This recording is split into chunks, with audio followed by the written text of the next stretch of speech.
What's up, guys? Welcome back to the channel. So Hollow Knight Silksong has finally come out, making a lot of you guys happy out there, and I saw over 500,000 players, 535k at the peak earlier today at launch, which was a lot for this game. So there's been a lot of hype there, and I wanted to see how it was doing on the handhelds. I know it would run very well, but hey, you never know. I wanted to see how it would do. So we'll look at the Steam Deck, the MSI Claw, and the Legion Go just to get an idea, different hardware and screens. As far as settings, though, they're very bare bones and basic. So 800p here for the Steam Deck. We are on borderless. VSync is on so that we cap at the 90 FPS, which matches our 90 hertz display here, and then normal and high. So everything's ticked up as high as it can be. There are some frame rate cap options in here, but we don't really need to use that here. We'll just use VSync with the 90 hertz screen here, and it'll be great on the OLED. So with that set up, we'll go ahead and jump in. And one great thing here about this game on the Steam Deck is the OLED version here looks great. The colors and how there's a lot of dark areas in the Hollow Knight and everything. Definitely perfect setup here for if you have a Steam Deck OLED. And if you have the LCD model, you can cap and use 60 hertz. You're going to get a really smooth experience as well. But the 90 FPS and just the OLED and everything combined here, it really does feel great and look good for Hollow Knight on here. And now I didn't play the first game, and I've only really just gotten into the beginning areas of this one. So for me, there wasn't any real anticipation or hype for it. But as I get into it, I can definitely see why a lot of people have really gotten into this one. So it's nice to see a title that's inexpensive, working really nicely, and you can play on the go on any of your devices, because like I said, it's pretty much running great on everything when it comes to like native resolution and FPS and all that. So we'll take a look at a couple other devices here too with the Claw and the Legion Go. But yeah, great on the Steam Deck OLED, really enjoying it there. So let's go ahead and move over and we'll take a look at the MSI Claw, and then we'll take a look at the Legion Go too.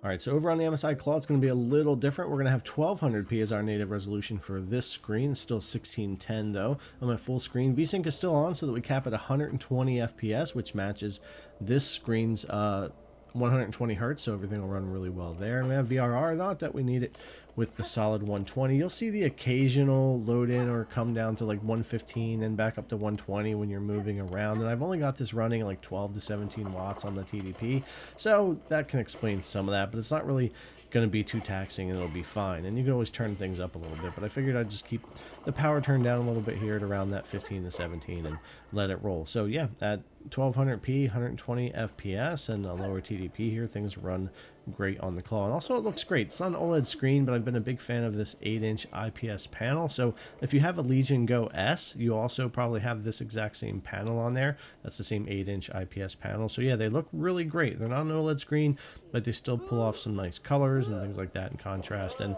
as far as the VRR and the higher frame rate, it works really well also. So yeah, Hollow Knight Silksong running really well here on the MSI Claw. I am on the most updated driver, not that I think that would really make a big difference here, but you know, this can be a little temperamental when it comes to drivers and Intel. So just thought I'd mention that and throw it in there, but ultimately a good experience here. Now we jump over to Legion Go, and I'm running on the newest drivers here from Lenovo as well. And I'm actually just going to run this at 1600p, 144 hertz. So we're matching the full native resolution and everything here for that. And then of course, normal, high, everything on the settings here. I just thought that would be fun because we can rarely really test out games at 1600p on this device. We're usually 800p or 1200p. It's a lot of AAA games and harder to run stuff, and I don't play or test a ton of indie games that we know run well, but this game had a lot of hype and I wanted to get into it and check it out. So it was fun to be able to do performance mode, 20 watts, 1600p here for Hollow Knight Silksong, and get 144 FPS most of the time out of it. You can certainly adjust things differently, change the settings up for the resolution and run the TDP even lower or whatever the case may be, but I thought it was fun to take a look at it this way, running on the Legion Go, and see how it would do. So yeah, for the most part, I would say, you know, no matter what PC handheld you're on or whatever the case may be, it's probably going to run your native resolution and your native FPS and be a great experience. So I know a lot of people have been waiting on this one. Like I said, I haven't played the first one before, and I'm really just kind of playing this one first, which is interesting. I might do that, just play through this one, and maybe I'll go back and check out the first one. But it's been pretty fun so far, and it's nice to see a title like this that can take advantage of these screens and of these devices and look really nice and run really nice on here. So alright guys, anyways, not a lot to talk about here when it comes to Hollow Knight Silksong. Just nice to finally see it out, see it running great on the handhelds, and everybody can finally jump in and play. Thanks a lot for coming and check out the video as always. I really appreciate it, and I'll see you in the next one.